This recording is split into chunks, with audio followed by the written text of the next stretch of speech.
Hi, I've been asked to speak about Willow and her journey to communication. When she was only around 12 months old, she still wasn't even making many babbling sounds or making really much attempt at communication at all. So we started with signing because her sister signed at school, so that was a good spot to start. And we still didn't realise that Willow had any issues as such. And from there, by the age of around 2.5, she had 400 to 500 signs. So she was using that really effectively to communicate in a keyword style, but she still didn't actually have any verbal words. So when we started seeing Pete and the St. Giles specialists, they were a bit thrown as to why, because all of Willow's diagnoses, which at that time was just Turner's syndrome, didn't really account for her lack of communication. She's since got an Asperger's diagnosis, which still didn't really account for the lack of speech.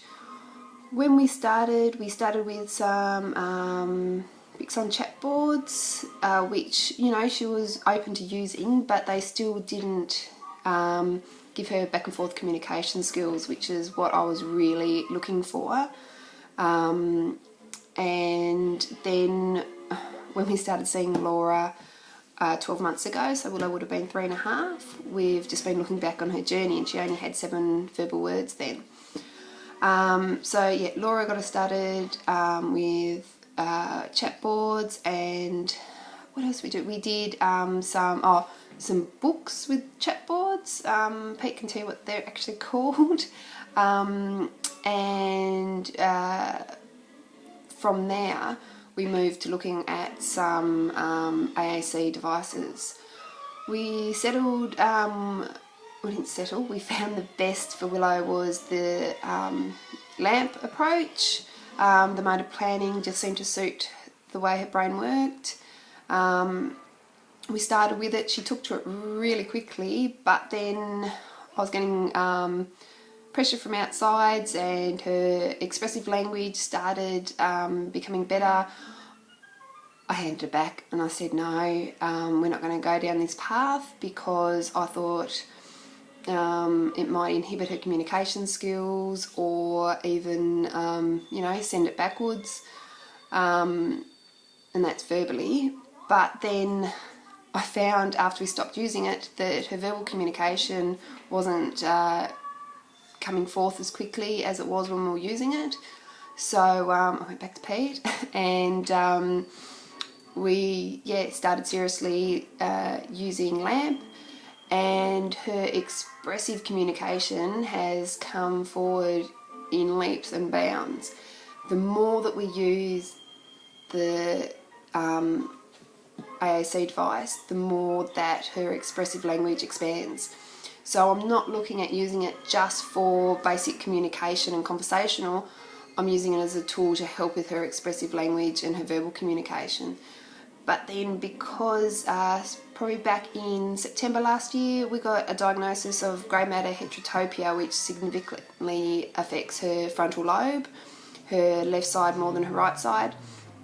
And with that has come lots of seizures, and when she has seizures, her verbal communication goes backwards and regresses quite pronouncedly, as in I can't understand her, and even when others can't understand her, I always can. So that, but I found that with the LAMP, like the motor planning must be in a different section to where the seizures are, and she can still use the communication device. That I don't see any regression in that, as I do with the seizures. And after some of them, she can't speak properly for 2 days. At one stage we had, yet she could still use the LAMP. So, yay. Also, what I've found is with everything we work on in a session, so we've been working on ing words, so bouncing, it comes across in her verbal language. She's now using ing words. We started working on plurals. That's now coming through in her expressive language. We started working on, I want to go to the, and expanding her sentences. Because we use keyword signing for so long, she still sort of speaks keyword. And that's coming through in her expressive language as well. It's been nothing but positive since we really threw ourselves into it. I'm really excited to see what the next 6 months is going to bring with Willow. She's a unique little girl, and yeah, you never know what she's going to throw at you next. So I'm really glad we've got this on the way, so we can keep working on her verbal and her communication. Thank you.